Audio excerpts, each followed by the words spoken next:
Hi everyone, स्वागत है आप सभी का टीचिंग गोल्स के इस लर्निंग प्लेटफॉर्म पर। आई होप आप सभी लोग अच्छे होंगे।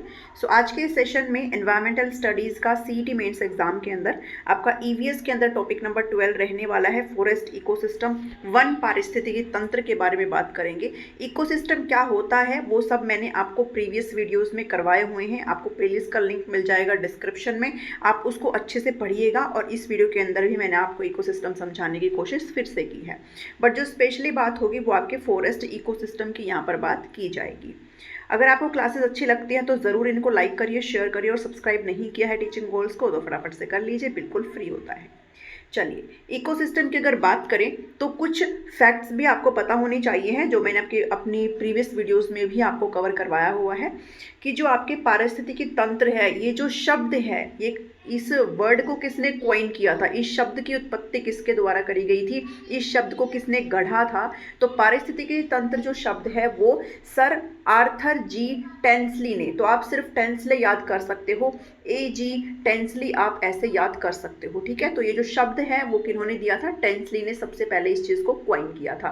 बट अगर बात करें फादर ऑफ इकोसिस्टम कौन है, पारिस्थितिक तंत्र के जनक कौन माने जाते हैं, तो यूजीन ओडुम इनके जनक माने जाते हैं यहाँ पर, ठीक है। हिंदी में भी आप इनको ऐसे ही लिखेंगे, यूजीन ओडुम इनके जनक माने जाते हैं। और अगर बात करें इंडियन इकोसिस्टम की, भारतीय पारिस्थितिकी तंत्र के जनक कौन माने जाते हैं, तो रामदियो मिश्रा यहाँ पर है। आपके जो इंडियन इकोसिस्टम है ना, उसका कौन जनक आ जाएगा, रामदियो मिश्रा, ठीक है। तो ये थोड़ा सा ना आपको फैक्ट्स है, चीज़ें जो आपको ध्यान में रखनी है। टेंसली ने एक तरीके से इकोसिस्टम जो शब्द है उसकी उत्पत्ति करी थी, और यूजीन ओडम जो है फादर कहलाए जाते हैं इकोसिस्टम की। और अगर फादर ऑफ इंडियन इकोसिस्टम पूछे तो रामदियो मिश्रा आप यहाँ पर मार्क करेंगे।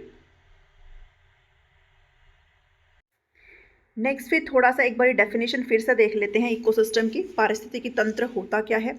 मैंने आपको पिछली क्लास में भी समझाया था और अभी फिर से एक बार डिस्कस कर लेते हैं पारिस्थितिकी तंत्र होता क्या है।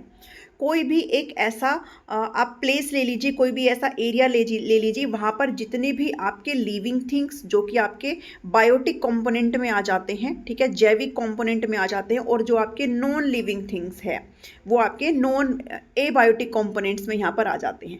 तो ये लिविंग थिंग्स जिसमें आपके एनिमल्स आ सकते हैं, ह्यूमन बींग आ जाते हैं, प्लांट्स आ जाते हैं, ठीक है, ये सारे लिविंग बींग में आ जाते हैं। और नॉन लिविंग बींग में वहाँ की सोयल आ जाती है, वहाँ की एयर आ जाती है, वहाँ का क्लाइमेट आ जाता है, वहाँ का वर्षा आ जाती है। तो ये सारी चीज़ें किस में आ जाती है, नॉन लिविंग थिंग्स में, यानी कि एबायोटिक कंपोनेंट में आ जाती है।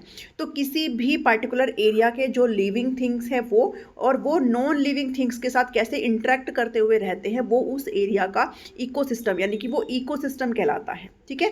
सो डेफिनेशन अगर देखिए, a system formed by the interaction of all living organism with each other with physical and chemical factors of environment in which they live. तो ये वही फैक्टर्स हो जाते हैं जो कि आपके नॉन लिविंग यानी कि एबायोटिक कंपोनेंट हो जाते हैं, वो आ जाते हैं। All linked by transfer of energy and material, और जो ऊर्जा का जो ट्रांसफर है, जो ऊर्जा का तो जो स्थानांतरण है वो देखने को मिलता है। हमने पिछली क्लासेस में ना फूड चेन आपके साथ डिस्कस करी थी, जिसके अंदर एनर्जी का फ्लो हमने डिस्कस किया था, उसी फ्लो की यहाँ पर बात करी जा रही है। तो किसी भी इकोसिस्टम में वहाँ पर रहने वाले जैविक जो कारक है, जो लिविंग थिंग्स है, वो कैसे नॉन लिविंग थिंग्स जो मटेरियल्स उनके साथ कैसे इंटरेक्ट करते हुए रहती है, वो इकोसिस्टम कहलाता है। अगर मैं एग्जांपल के थ्रू बात करूँ, मान लो ये कोई भी एक तालाब है, ये कोई भी एक पोंड आप कह लो, तालाब कह लो, ठीक है। हम एक छोटे से इकोसिस्टम की बात करेंगे। इकोसिस्टम बहुत तरह के हो जाते हैं, फॉरेस्ट इकोसिस्टम हो जाता है, ग्रासलैंड हो जाता है, आप रिवर इकोसिस्टम बोल सकते हो, और समुद्र इकोसिस्टम, ठीक है, जो आपका सी इकोसिस्टम, आप कुछ भी बोल सकते हो। तो मान लो ये एक पोंड है, ये एक तालाब है, इसके अंदर रहने वाले, इसके अंदर आने वाले जितने भी प्लांट्स हैं, जितने भी एनिमल्स इसके अंदर रहते हैं, चाहे वो कुछ भी हो, जो भी एनिमल्स है, जो भी प्लांट्स है, जहाँ पे जो भी माइक्रो ऑर्गेनिजम्स है, यहाँ पर पाई जाने वाली मिट्टी, यहाँ का पानी, यहाँ का क्लाइमेट, यहाँ की जलवायु, यहाँ की एयर, वो सभी क्या है, इस चीज़ का पार्ट हो जाती है। तो इन सभी को मिलाकर के ही क्या बनता है, इन सब को मिलाकर के इकोसिस्टम बनता है, ठीक है। सो ये इकोसिस्टम की डेफिनेशन है। अब टाइप्स ऑफ इकोसिस्टम आपके पारिस्थितिक तंत्र आपके दो प्रकार के होते हैं, मेनली दो मुख्य पारिस्थितिक तंत्र होते हैं। एक है आपका टेरेस्ट्रियल इकोसिस्टम और दूसरा होता है एक्वेटिक। टेरेस्ट्रियल मतलब जो स्थल पे, मतलब जो लैंड के ऊपर पाए जाते, जो जो जो जमीनी स्तर पर पाए जाते हैं वो पारिस्थितिक तंत्र। जैसे आपका फॉरेस्ट है, ग्रासलैंड है जो पानी के अंदर नहीं है, फॉरेस्ट है, फिर आपका डेजर्ट है, क्रॉपलैंड है, ये सारे इकोसिस्टम कहाँ के हैं, ये आपके टेरेस्ट्रियल इकोसिस्टम है। और आज हम वीडियो में इसी इकोसिस्टम के बारे में पढ़ेंगे, फॉरेस्ट इकोसिस्टम के बारे में, जो कि किसका हिस्सा हो जाता है, टेरेस्ट्रियल इकोसिस्टम का।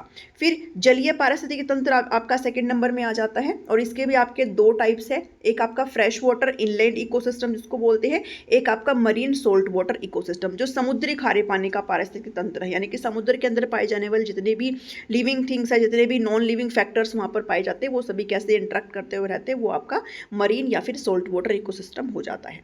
तो आज मेनली हम डिस्कस करने जा रहे हैं फॉरेस्ट इकोसिस्टम को, क्योंकि आपके काफ़ी सारे इकोसिस्टम यहाँ पर दिए गए हैं। इसकी डेफिनेशन, इसकी विशेषताओं को और इसके कार्य को समझेंगे। सो फॉरेस्ट इको, मैंने आपको आपके साथ इकोसिस्टम शेयर किया कि वहाँ पर रहने वाले जितने भी लिविंग थिंग्स है, जो भी वहाँ पर पेड़ पौधे हैं, प्लांट्स हैं, एनिमल्स है, वो सब लिविंग थिंग्स में आ जाते हैं। और जो नॉन लिविंग थिंग्स है जिसके अंदर आपकी एयर आ जाती है, सॉयल आ जाती है, वहाँ की जलवायु आ जाती है, वहाँ की जो चीज़ें नॉन लिविंग थिंग्स में जैसे वो इंटरेक्ट करते हुए रहते हैं, वो सभी चीज़ें वहाँ के पारिस्थितिक तंत्र होता है। अब यहाँ पर फॉरेस्ट यानी कि वन का पारिस्थितिक तंत्र, तो वन के अंदर आने वाले जितने भी आप ट्री लगा लो, पेड़ लगा लो, वहाँ के इंसेक्ट लगा लो, एनिमल्स है, जितने भी पीपल अगर वहाँ पे रहते हैं तो वो सभी किसका हिस्सा होते हैं, वो सभी फॉरेस्ट इकोसिस्टम का हिस्सा होते हैं। ठीक है, यानी कि ये एक ऐसी जगह है जहाँ पर, मतलब आपको पता होगा भाई जंगलों में क्या क्या चीज़ें होती है ना, वन में क्या क्या चीज़ें होती है, वहाँ पर पेड़ मिलेंगे, वहाँ पर इंसेक्ट्स मिलेंगे, कीड़े वगैरह मिलेंगे, वहाँ पर जानवर तो होते ही हैं, वहाँ पर कुछ जो समुदाय हैं वो भी रहते हैं, कुछ पीपल्स भी रहते हैं, जैसे आदिवासी लोग टाइप से वहाँ पे रहते हैं, कुछ ट्राइब्स रहती है जो जंगलों में रहती है, तो वो किसका हिस्सा है, वो फॉरेस्ट इकोसिस्टम का हिस्सा है। और ये सभी लोग कैसे नॉन लिविंग थिंग्स में क्या चीज़ें आ जाती है, वहाँ की एयर आ जाती है, वहाँ का पाया जाना वाला पानी आ जाता है, वहाँ की क्लाइमेट आ जाती है, इन सब के साथ कैसे इंटरेक्ट करते हुए रहते हैं, वो सभी किसका हिस्सा है, वो सभी फॉरेस्ट इकोसिस्टम का हिस्सा है। सो फॉरेस्ट इकोसिस्टम एक इकोसिस्टम है जिसके अंदर वन तो होते ही हैं, साथ ही बहुत सारे रिसोर्सेज भी, वन के अंदर पाए जाने वाले सारे रिसोर्सेज होते हैं। और फॉरेस्ट आपका रीन्यूएबल नेचुरल रिसोर्सेज होता है, एक नवीकरणीय प्राकृतिक संसाधन होता है, ये आपका लिमिटलेस होता है। ठीक है, रीन्यूएबल यानी कि बहुत जल्दी जल्दी आपको वहाँ पर मिल जाता है, तो आप इस चीज़ को भी ज़रूर ध्यान में रखेंगे। Forest are found by a group of, अब इसमें बहुत सारे प्लांट्स होते हैं जो कि स्ट्रक्चर डिफाइंड बाय, बहुत सारे प्लांट्स मतलब उसके स्ट्रक्चर के बेस पर होते हैं, जैसे बहुत बड़े बड़े प्लांट्स भी होते हैं। ठीक है, बहुत जब मैंने आपके साथ फॉरेस्ट रिसोर्स की जो मैंने आपके साथ वीडियो डाली है ना, उसके अंदर मैंने आपको समझाया था कि यहाँ पर भी आपके लेवल्स होते हैं, जो सबसे बड़े पेड़ होते हैं, फिर उससे बड़े पेड़ होते हैं, फिर उससे छोटे, फिर उससे छोटे, जो शर्ब वगैरह झाड़ियाँ वगैरह होती है, तो वैसे लेवल्स में जो है फॉरेस्ट के अंदर ट्रीज पाए जाते हैं। तो स्ट्रक्चरली डिपेंड करता है भाई, आपके जो ट्रीज़ हैं उनके ढांचे से डिपेंड करता है कि कौन से बड़े पेड़ हैं या फिर कोई झाड़ियाँ वगैरह ही है, हर्ब्स है, क्लाइंबर्स मतलब जो बेल वगैरह होती है, या फिर ग्राउंड कवर है, तो वो डिपेंड करता है उसके स्ट्रक्चर पर, जो कि फॉरेस्ट के अंदर पाया जाता है। वहाँ पर नॉन लिविंग थिंग्स में आपके वहाँ पे मिट्टी भी होती है, वहाँ के एनिमल्स होते हैं, वहाँ के इंसेक्ट्स, वहाँ के माइक्रो ऑर्गेनिजम्स और जो भी पक्षी वगैरह होते हैं, वो इंपॉर्टेंट एस्पेक्ट्स होती हैं, जो कि एक इंटरेक्टिंग यूनिट होती है फॉरेस्ट इकोसिस्टम की। और इंडिया में अगर बात करें तो यहाँ पर जो फॉरेस्ट है वो 18 से 20% है टोटल लैंड एरिया का, यानी कि कुल भूमि का लगभग 18 से 20% भाग पर क्या है, वन है भारत के अंदर। ठीक है, तो ये थोड़ा सा डाटा हो गया जो कि फॉरेस्ट इकोसिस्टम से रिलेटेड है। अब टाइप्स की बात करेंगे, कितने प्रकार के होते हैं फॉरेस्ट इकोसिस्टम, वन पारिस्थितिक तंत्र कितने प्रकार के होते हैं। सबसे पहला प्रकार पढ़ेंगे यहाँ पर ट्रॉपिकल एवरग्रीन रेन फॉरेस्ट, यानी कि उष्णकटिबंधीय सदाबहार वर्षा वन। अब ये जो उष्णकटिबंधीय वन है, ये जो सदाबहार वन है, जो कि एक तरीके से वर्षा वन है, एक small percentage of tropical forest और रेन फॉरेस्ट, यानी कि जो आपका उष्णकटिबंधीय वन है उसका बहुत ही छोटा सा हिस्सा किसका है, एक वर्षा वन का है। ठीक है, एक तरीके से रेन फॉरेस्ट है, किसका, ट्रॉपिकल फॉरेस्ट का बहुत ही छोटा हिस्सा, स्मॉल परसेंटेज में, जहाँ पर जो एवरेज रेनफॉल देखने को मिलती है वो 80 से 400 इंच देखने को मिलती है। यहाँ पर आपको बहुत ही डीप यानी कि गहरे और घने वनस्पति देखने को मिलेंगी, जिसके अंदर बड़े बड़े पेड़ मिलेंगे, जो कि आपके डिफरेंट लेवल्स के होते हैं, यानी कि कुछ पेड़ आपके बहुत बड़े जाते हैं, कुछ पेड़ आपके थोड़े छोटे रह जाते हैं, फिर उससे छोटे, तो ऐसे लेवल्स के अकॉर्डिंग आपको बहुत बड़े बड़े पेड़ यहाँ पर देखने को मिलते हैं। सो ये आपका कौन सा हो गया, ये उष्णकटिबंधीय सदाबहार वर्षावन हो गया। सेकेंड टाइप है आपके लिए, सेकेंड टाइप्स के अंदर ट्रॉपिकल डिसीडियस रेन फॉरेस्ट यानी कि उष्णकटिबंधीय पर्णपाती वर्षावन है। इसकी जो मेन मुख्य विशेषता है इस ट्रॉपिकल डिसीडियस रेन फॉरेस्ट की, यहाँ पर आपको बहुत ही चौड़े पत्ते वाले जो पेड़ है वो देखने को मिलते हैं, साथ ही घनी झाड़ियाँ वगैरह देखने को मिलती है। दो मेन सीजन आपको यहाँ पर देखने को मिलते हैं, गर्मी और सर्दी, जिसको आप डिस्टिंक्टली विजिबल, जो कि आपके लिए बिल्कुल विजिबल होता है कि आपके गर्मी और सर्दी। This type of forest is found in बहुत दुनिया के कहीं काफ़ी हिस्सों में आपको इस तरह के वन देखने को मिलेंगे और large variety of flora and fauna यहाँ पर मिलेगी।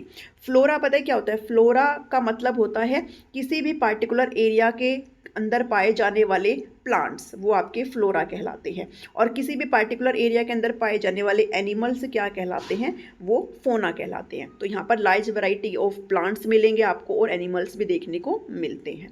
तो ये आपके सेकेंड टाइप्स के हो गए। फिर थर्ड टाइप है टेम्परेट एवरग्रीन फॉरेस्ट, शीतोष्ण सदाबहार वन है।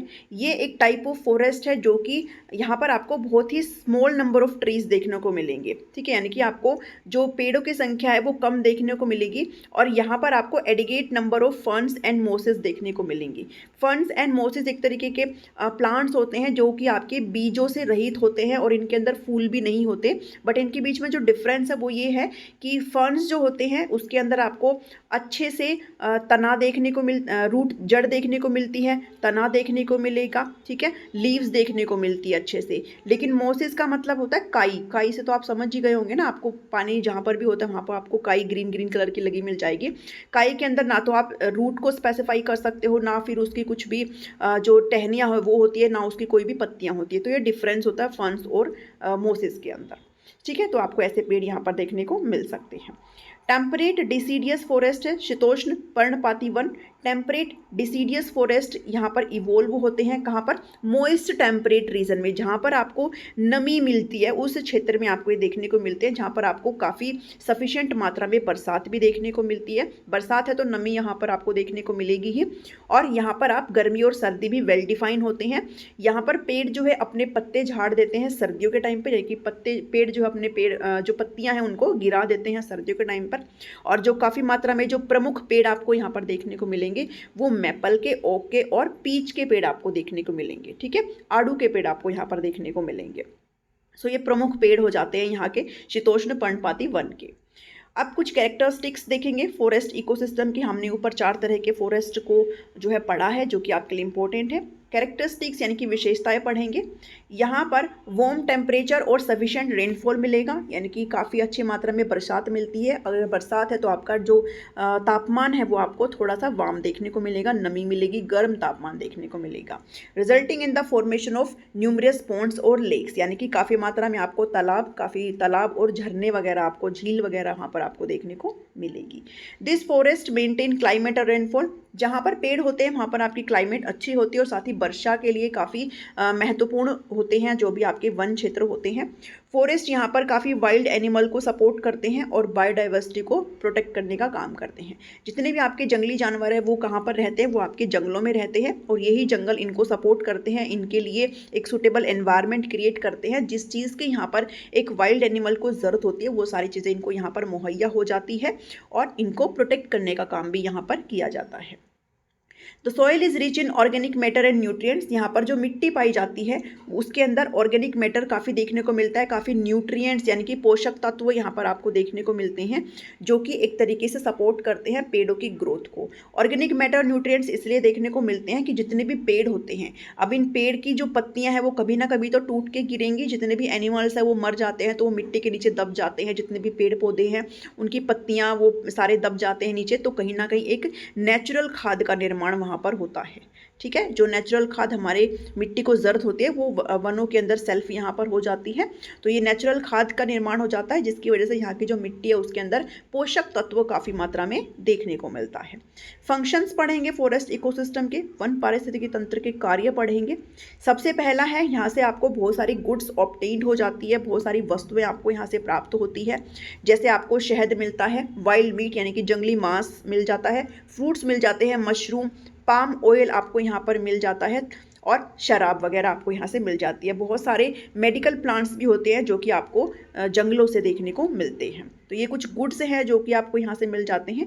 एडिबल पार्ट्स के साथ साथ जो आपके खाद्य भागों के अलावा, खाद्य जो पार्ट्स है इसके अलावा आपको यहाँ से टिम्बर मिल जाता है, जो भी आपकी जंगली लकड़ी है, इंपॉर्टेंट होती है बहुत, ये मिल जाती है। वुड बायोमास मिल जाती है, कोर्क मिल जाता है फॉरेस्ट से। तो ये सारे जितने भी हैं वो आपको मटेरियल्स कहाँ से मिल जाते हैं, ये आपको फॉरेस्ट से मिल जाते हैं। तो एक फंक्शन ये हो गया। दूसरा फंक्शन है इकोलॉजिकल फंक्शंस का, कि पारिस्थितिक कार्य करते हैं। फॉरेस्ट जो है एक इंपॉर्टेंट रोल प्ले करते हैं maintaining ecological factor such as climate, carbon storage और न्यूट्रिएंट साइकिल और rainfall.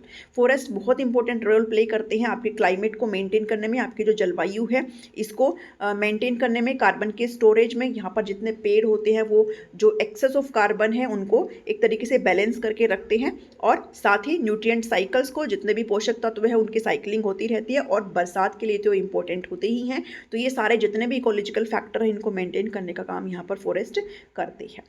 Culture and social benefit, जो भी आपके सांस्कृतिक और सामाजिक लाभ के लिए भी फॉरेस्ट होते हैं। काफ़ी सारे ट्राइबल पीपल होते हैं जो यहाँ पर रहते हैं, काफ़ी आदिवासी लोग होते हैं जो आज के टाइम पर भी आपको देखने को मिलते हैं, जंगलों में रहते हैं, जो एक तरीके से रूरल लाइफ से काफ़ी दूर ये लोग रहते हैं यहाँ पर फॉरेस्ट के अंदर। ये फॉरेस्ट को एक तरीके से ना देवी के रूप में मानते हैं, बिकॉज इनको यहाँ से सब कुछ मिलता है। ये इतना हाईफाई नहीं होते हैं, बट जो चीज़ें इनको अपनी ज़िंदगी के लिए चाहिए होती है वो इनको कहाँ से मिलती है, जंगलों से मिलती है, वनों से मिलती है। इसलिए ये इसको प्राकृतिक देवी की तरह मानते हैं, इनकी प्रकृति देवी के रूप में मानते हैं। इनकी बहुत सारी ट्रेडिशनल जो एक तरीके से बिलीव्स होते हैं, कुछ मान्यताएं होती हैं, कुछ पारंपरिक मान्यताएं होती हैं, और स्पिरिचुअलिटी होती है जो कि एक तरीके से वाइल्ड एनिमल्स को सेव करती है हंटर से, शिकारियों से, और cutting down of trees by urban people. और शहरी लोग जो है एक तरीके से पेड़ ना काट पाए, वो काफ़ी इस चीज़ से अफेक्ट होती है। Few modern people visit forest for recreation, काफ़ी लोग यहाँ पर एक तरीके से कैंपिंग वगैरह के लिए भी आते हैं। जो शहरी लोग होते हैं वो काफ़ी यहाँ पर विजिट करने के लिए भी फॉरेस्ट के अंदर जाते हैं। तो ये आपके कुछ बेनिफिट्स भी यहाँ से देखने को मिलते हैं। सो आज के इस वीडियो में इतना ही है। आई होप आपको फॉरेस्ट इकोसिस्टम समझ में आया होगा। अगर अच्छा लगा है तो उसको ज़रूर लाइक करिए, शेयर करिए, और टीचिंग गोल्स को सब्सक्राइब करना बिल्कुल भी ना भूलें। मिलती हूँ नेक्स्ट वीडियो में। Thank you, thanks for watching me.